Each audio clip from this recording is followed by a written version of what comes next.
Ladies and gentlemen, please take your seats. The show is about to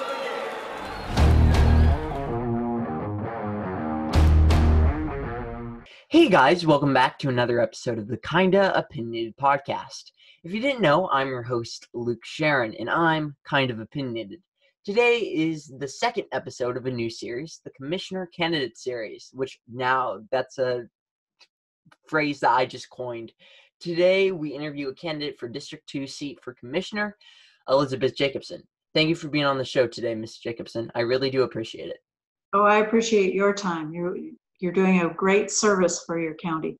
Thank you. How's your day going, Ms. Jacobson? Wonderful. I love the rain. Yes, the rain is pouring. Well, that's good to hear. Well, today, these questions are a bit different. Instead of me making most or all of the questions, we asked our community members and people who work or worked at the commissioner's office questions they had for the candidates. If you're ready and if it's okay with you, let's get started.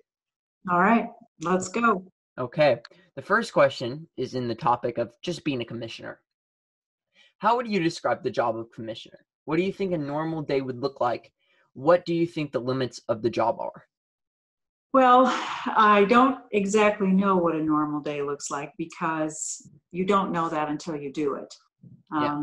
I know that when I practiced medicine, even though I was a physician assistant for 20 years, and I studied for a long time, did rotations, but it wasn't until I actually started going into the exam rooms and examining patients and being with patients, that's when you find out what it's really about. And Yeah. I'm pretty sure almost every job is like that. You have to get in there and do it. So I know generally speaking that the county commissioners monitor the budget, they disperse the funds, they are the taxing authority, they look at contracts and approve or deny them. And they do some laws, some ordinances. I know that once I decided to do this, I attended as many county commissioner meetings as I could. And that just scratches the surface. You can't know what really goes on until you're actually in there doing it, because the information given to the commissioners to make their decisions is not made available at those meetings. Yeah. So, but that's generally what they do, and I know there's a lot of work that goes on behind those meetings, but until you're in there doing it, you can't possibly know what it is. I see. So when you're an elected official, doing what you believe in will make some people really happy, but others very angry, no matter what you do. For example, just an example, raising wages helps keep great employees, but it could upset taxpayers. How does that affect the work that needs to be done? Well, in any job, you can't make everyone happy. I think striking a balance is crucial. Mm-hmm. Look at all aspects. It's not just about wages. The county employees get a lot of benefits. And we do want to keep good employees, but I think we have a pretty good base here. And people that want to work within the Kootenai County jobs, I think they have a pretty good deal.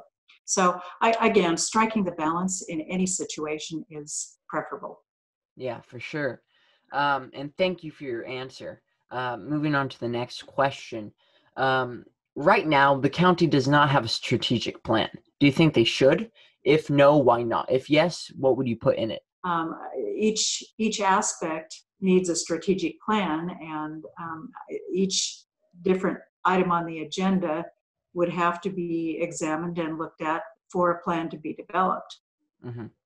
And I agree. And thank you for your answer. You're welcome.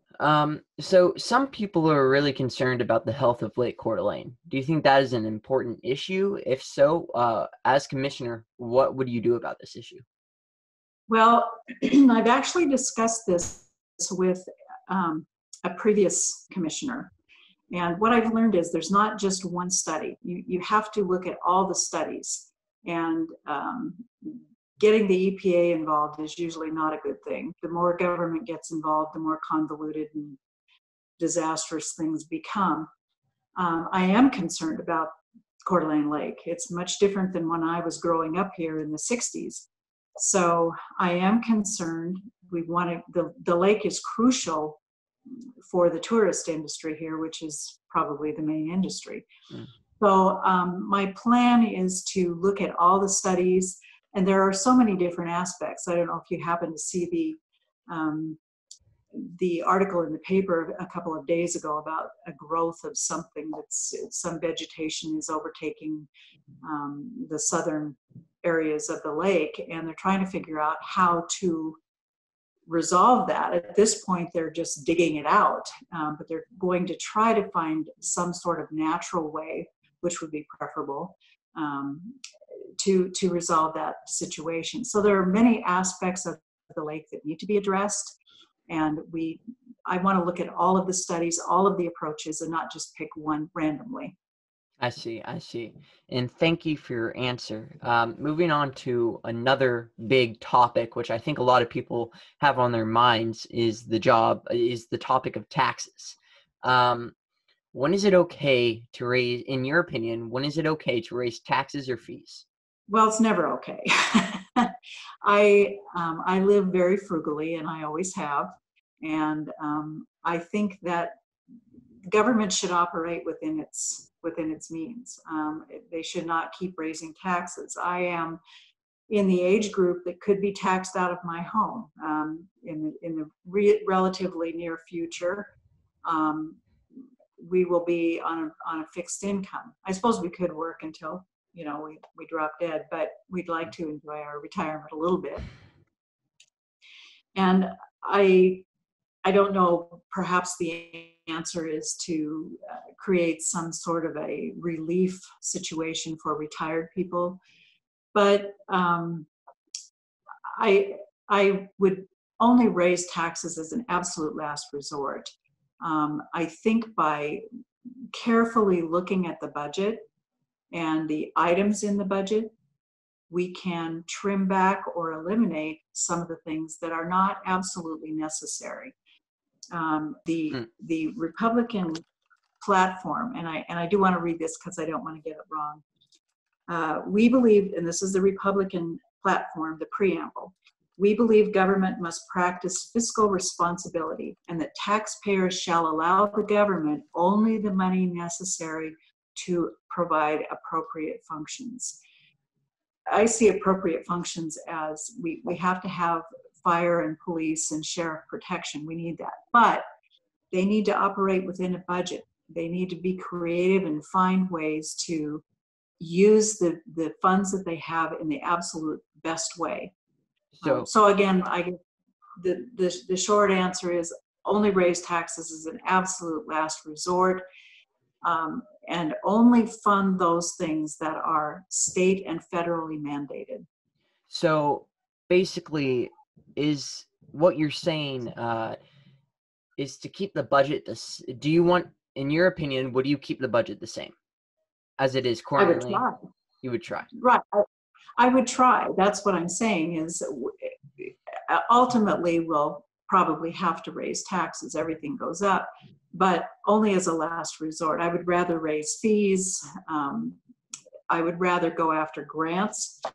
I don't know if you can see this. 1% of the budget here, the budget pie, is grants. We should go after more grants. If things are being federally and state mandated, then go after the grants that support those mandates or that fund those mandates. Yeah, and thank you for your answer.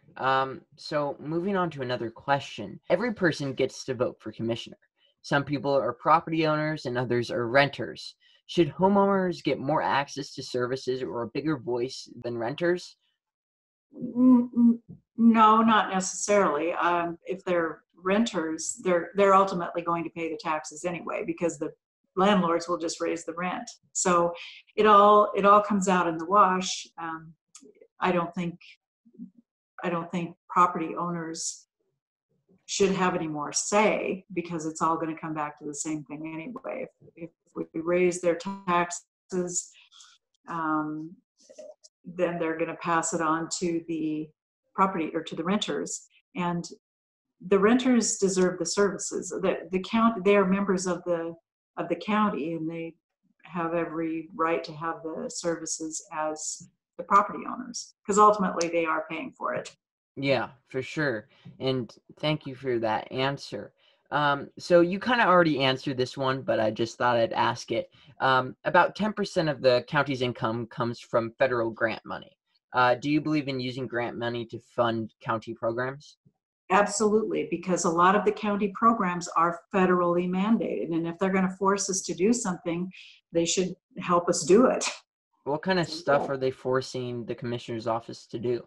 I'm not sure. I just know that when there are federal mandates, I think one of them, and I don't know specifically all of them, but I know that there are state and federal mandates. One of the mandates, and I'm not sure if it's state or federal, is that we have to have more defense attorneys for those who can't afford them.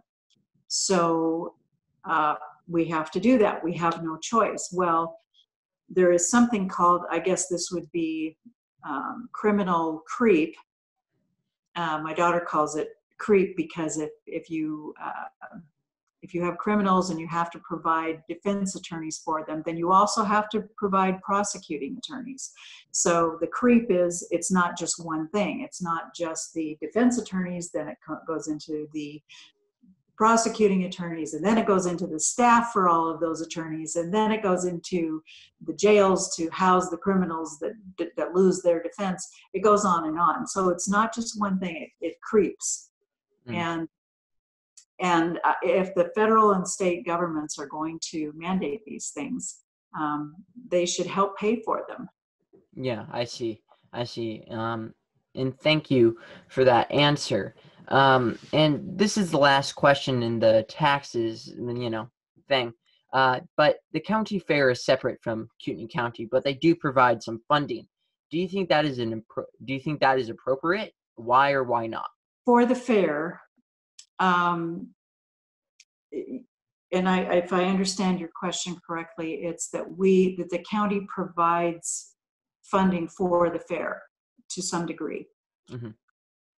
I love the fair. I went to the fair all the time when I was growing up here, rode my horse in the fair. However, and I would like to continue to support the fair. However, if it means taxing people out of their homes, then no. If we can adjust the fees or encourage more outside events to come in and use the fair, buildings in the fairgrounds, in order to support it, in order to generate more revenue. I'd like to see the fair be self-sufficient and work towards that end. However, I realize that's probably not a realistic outcome.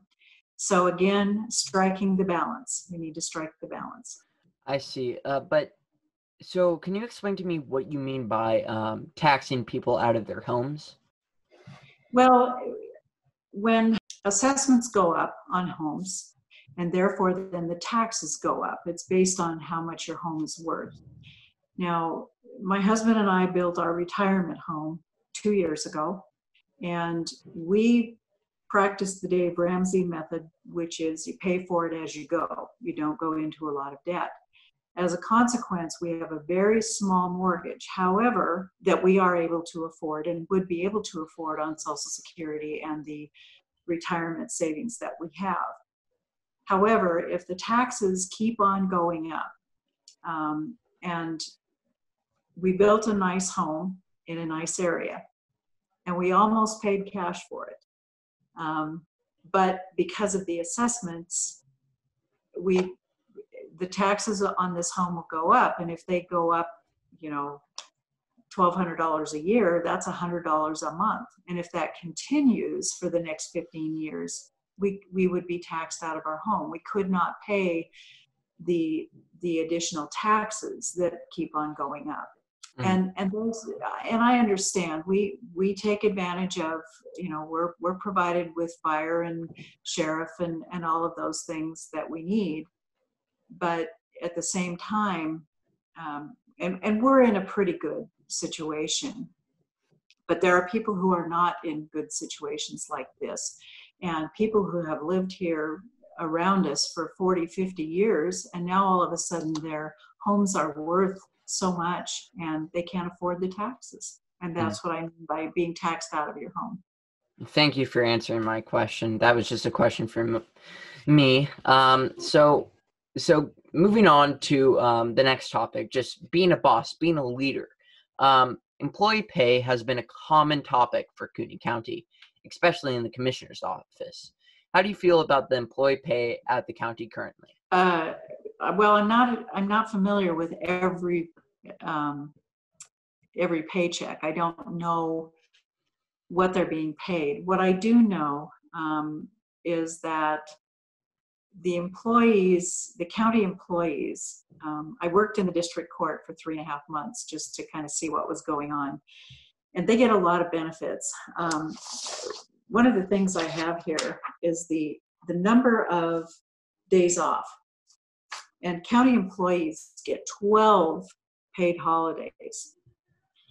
Now that's a lot. In private industry, you don't get 12 holidays.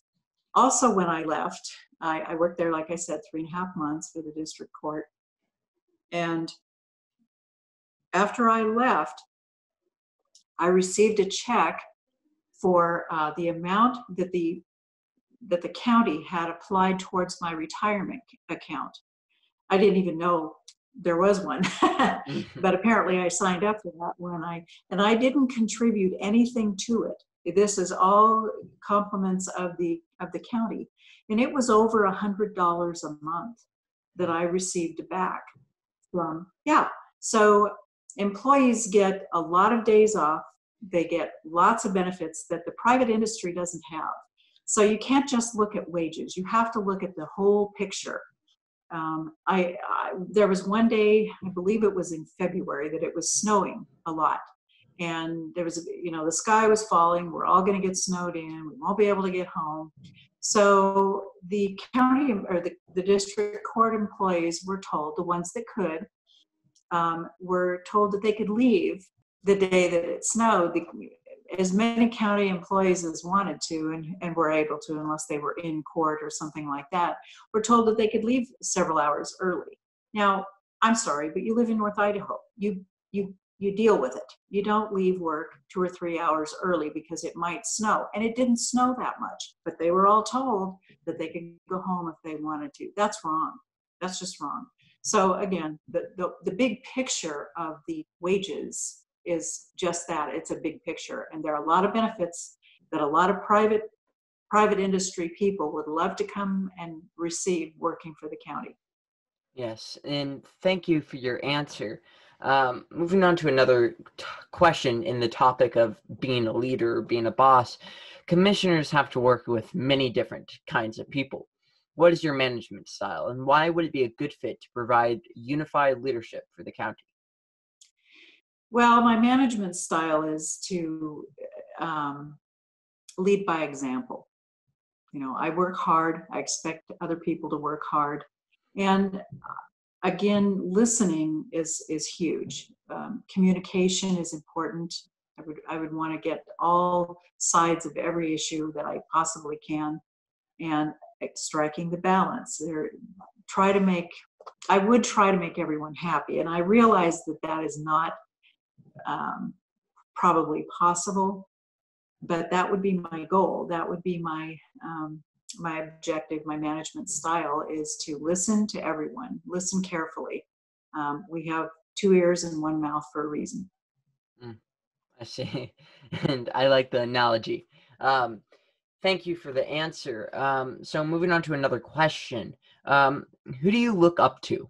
What community leaders would you look up to for help if you were a commissioner? Well, previous commissioners have a lot of insight, and I'm in touch with a few of them. Also, previous sheriff, people who have been in the situation. Those are the people that I would consult.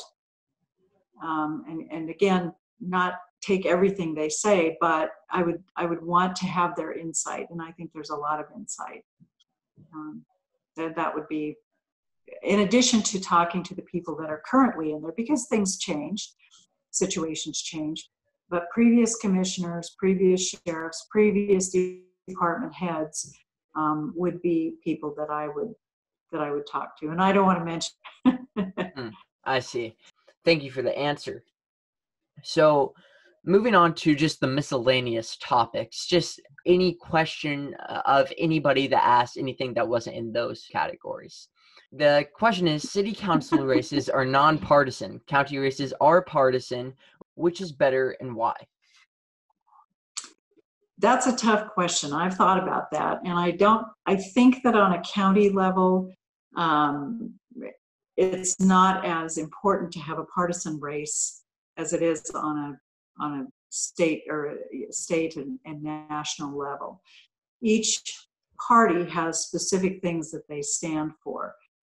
Now, if you're talking about gun laws and things like property rights and those kinds of things, that's where partisan influence comes in. Well, I don't know. I don't think on a county level it's that important to have a partisan race. But as a voter, I can say that I prefer to vote partisan because the party, and I'm a Republican, the party that I identify with, I know what their platform is. Again, I read a little bit from that, and I know the direction that those people follow, hopefully, and the direction that they think. I know their underlying principles. So I would tend to vote partisan because I know the background of the party.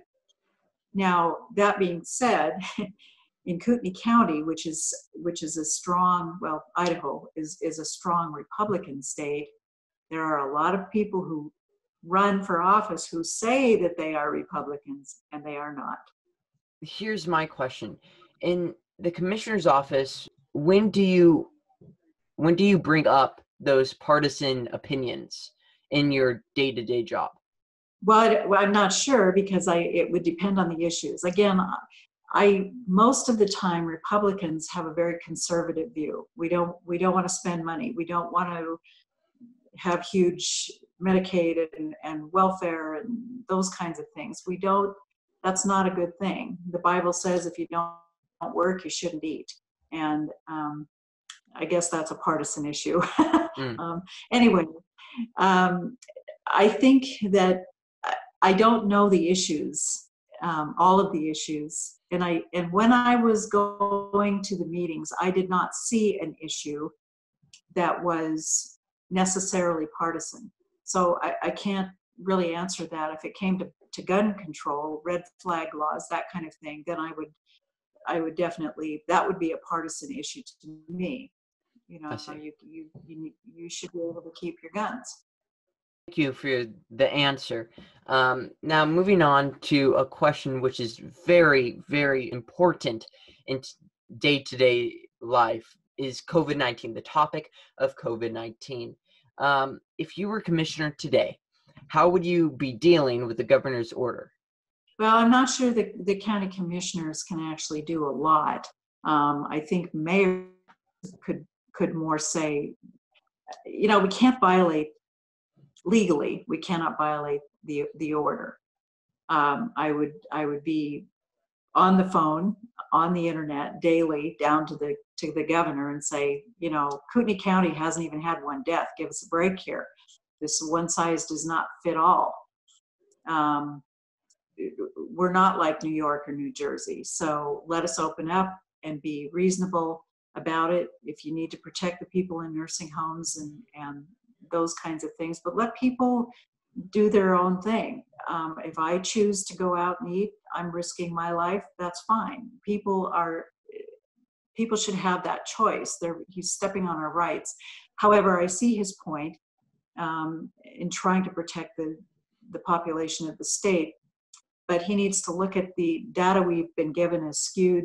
I would I would be in his face all the time, in the governor's face to change it. And I did see, I don't know if you saw the news report about the restaurant in Kendrick, Idaho, that has opened up, and the sheriff, or he wasn't a sheriff, he was a law enforcement person, and he went to their establishment and he said, I'm not gonna close you down, I'm not gonna arrest anyone, but I have to document what's here. Okay, go for it.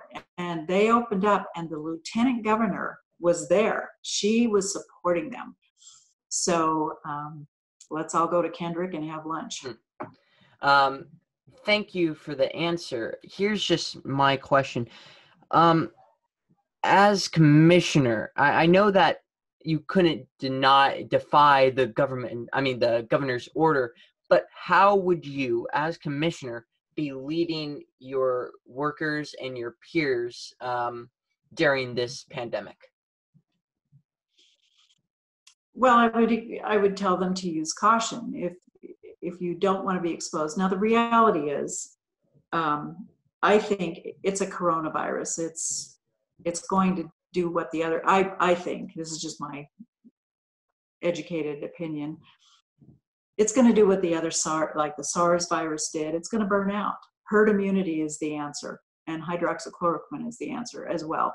I know that they're trying to minimize the effectiveness of hydroxychloroquine, but if you watch all the news, there are case after case after case. One doctor in Texas used it on, I don't know, 100 people in his facility, and he had no adverse side effects, and 91 out of those 100 got well in 6 days. So anyway, but I guess that's just my sidelight there. I would tell people to use reasonable caution. People are not stupid. They can wear a mask if they want to. They can go out if they want to. How's that for vague? Thank you for your answer. Now, moving on to another question that is also on the topic of COVID-19. How do you plan to campaign with this and try to win against incumbent while this pandemic is going around? Well, what we're doing right now is I've put out a few videos, made a few videos on my Facebook page. I've been asked, I've been sent numerous questionnaires. Watchman Ministry sent me one, and the Coeur d'Alene Press sent me one, and every time I can get something into print, I do that. Sending out cards. It's mainly been just by paper media and by videos and by word of mouth, really. I do get a lot of phone calls, and I answer and I speak with whomever calls for however long they want to talk. And that's all we can do right now. And before the COVID hit, I was invited to speak at a few meetings, and I went to all the meetings that I could. And thank you for your answer. Now, okay, so get ready, because this question determines whether or not you win, whether or not you become the new commissioner for District 2. This question determines everything, okay? Now get ready. Okay. Why do some people say the alarm clock is going off when it actually goes on? Okay. So I looked up the words off and on, and they have different meanings. They have more than one meaning, let's just say. So when you set an alarm clock,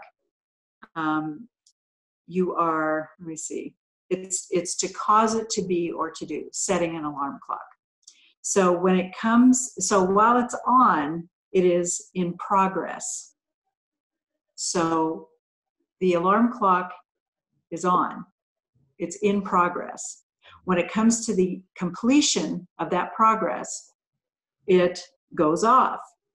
So we set it, we turn it off because we are giving it has come to completion and we want to turn it off. And the English language has so many idiosyncrasies. So if I ask you, would you like a hot dog? The first thing that comes to mind is probably not a warm puppy. Probably not. I don't know. I mean, the pro-clock people are going to be really angry with your partisan opinion on this one. Give them a warm puppy. That'll be fun. Just give them them. I really appreciate you making time for this. I really do appreciate it, Ms. Jacobsen. I appreciate you. You are a person way ahead of your time. You are going to be so, you're going to do well in life. You are amazing. And if I could, I would just like to say one thing. When you asked about people I admire, first my mom, but if you have not read Ben Carson's book, do you know who Ben Carson is? Yes. Okay. Have you read his book? No, I haven't.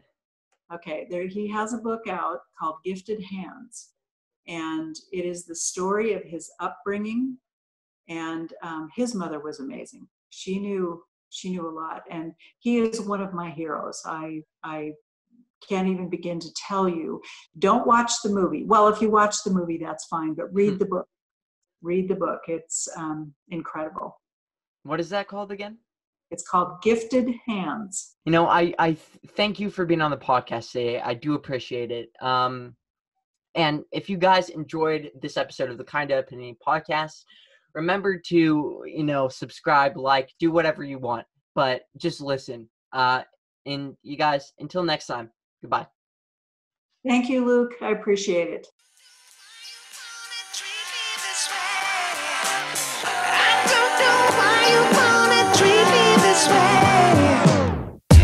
Treat